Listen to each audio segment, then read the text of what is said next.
A ver, ¿cómo es posible que algo de hace miles de años se sienta, pues, totalmente nuevo? Hoy vamos a meternos de lleno en esa paradoja fascinante de la filosofía, porque es una disciplina tan antigua como las primeras ciudades, sí, pero es que es tan relevante como el último tuit que acabamos de leer. Seguro que nos suena, ¿verdad? Esa típica discusión en redes sociales sobre lo que es justo o no. Salta una noticia, un post se hace viral y de repente, ¡zas!, miles de personas debatiendo, cada una con una certeza absoluta sobre lo que está bien y lo que está mal. Bueno, y ahora viene lo bueno. ¿Y si esa misma discusión, en el fondo, no fuera más que la continuación de un debate que empezó Platón hace 2400 años? Tal cual, es increíble, pero sin darnos cuenta, cuando opinamos sobre justicia, estamos metidos de lleno en una de las conversaciones más antiguas de la humanidad. Y aquí, justo aquí, es donde encontramos esa gran paradoja que vamos a desgranar hoy. ¿Cómo puede ser? ¿Cómo es posible que las mismas preguntas filosóficas, por un lado, parezcan un producto de su tiempo y al mismo tiempo nos hablen de una forma tan directa hoy en día? La clave de todo esto está en una especie de tira y afloja entre dos conceptos, la historicidad y la universalidad. Por un lado, la historicidad nos ata al pasado, ¿no? Nos recuerda que cada idea nace en un momento y un lugar muy concretos, pero por otro, la universalidad es como si nos elevara por encima del tiempo, mostrándonos que hay preguntas que nos persiguen a todos, da igual la época. Venga, vamos a empezar por la primera. Vale, vamos con la primera pieza de este puzzle, la historicidad. Es que es fundamental. Para entender de verdad por qué un filósofo piensa lo que piensa, no hay otra. Primero hay que entender el mundo en el que le tocó vivir. La historicidad, este concepto es clave, de verdad. Significa que para captar la esencia de un filósofo es imprescindible conocer su mundo, la sociedad en la que vivía, la política, la cultura de su momento. Todo, absolutamente todo, influye. Porque, vamos a ser claros, las grandes ideas nunca surgen de la nada.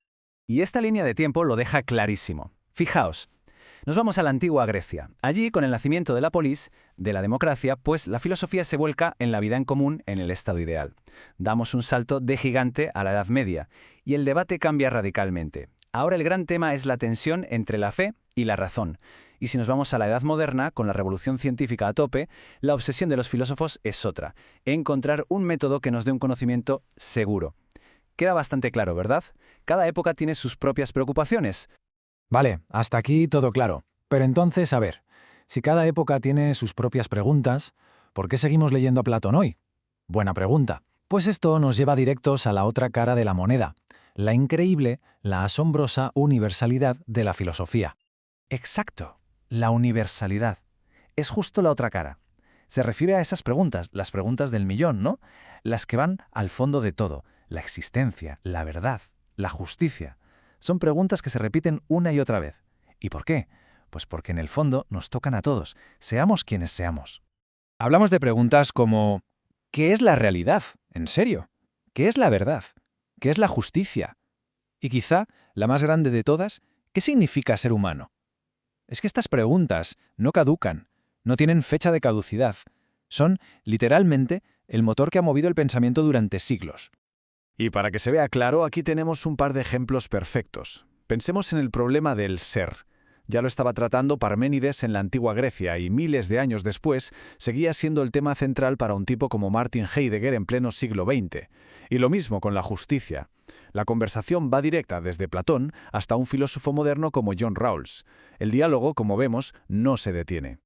Entonces, llegados a este punto, ¿cómo resolvemos esta contradicción? ¿Son las ideas históricas o son universales? Pues la respuesta es genial, no es una cosa o la otra. La historicidad y la universalidad no se pelean, sino que colaboran. Juntas forman lo que podríamos llamar la gran conversación de la filosofía. Y esta frase lo resume todo. Es el corazón de la idea. Las preguntas son universales, pero las respuestas son históricas. Si lo pensamos, tiene todo el sentido. Cada generación se enfrenta a las mismas preguntas de siempre, pero las respuestas que da, esas respuestas están, sí o sí, moldeadas por su propio tiempo, por su propio mundo. Claro, pero con una conversación tan larga y compleja es fácil perderse, ¿no? ¿Cómo nos orientamos? Por suerte tenemos una especie de mapa, un GPS filosófico que nos dejó un tal Immanuel Kant para organizar estas grandes preguntas universales. Lo que hizo Kant fue básicamente reducir todo el enorme campo de la filosofía a dos preguntas principales. La primera es ¿qué puedo saber? Esta pregunta se mete de lleno con la verdad, con la realidad. O sea, es el campo de la filosofía teórica.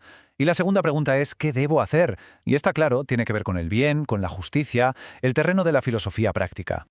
Y a partir de estas dos preguntas, ¡pum!, nacen las dos grandes ramas de la filosofía. Por un lado, la filosofía teórica, que se dedica a entender cómo es el mundo y qué podemos llegar a conocer de él. Y por otro, la filosofía práctica, que nos ayuda a pensar sobre cómo debemos actuar, ya sea a nivel personal con la ética o a nivel colectivo con la política. Así que, al final, queda claro que la filosofía no es para nada una colección de respuestas viejas y polvorientas guardadas en un museo. ¿Qué va? Es un diálogo vivo, una aventura del pensamiento que se alimenta justo de esa tensión entre las preguntas que nunca mueren y las respuestas que cada generación tiene que encontrar por sí misma. Pero ojo, que Kant no se quedó ahí. Fue un paso más allá. Él defendía que estas dos grandes preguntas, la de qué podemos saber y la de qué debemos hacer, en realidad, al final del todo, se unen en una sola, en una pregunta final, la pregunta definitiva. ¿Qué es el ser humano? Al final, parece que toda la filosofía, con ese baile constante entre lo antiguo y lo nuevo, no es más que un intento larguísimo y fascinante por responder a esa pregunta. Y esa es seguramente la pregunta más universal de todas, una que, de alguna forma, nos toca a todos seguir explorando.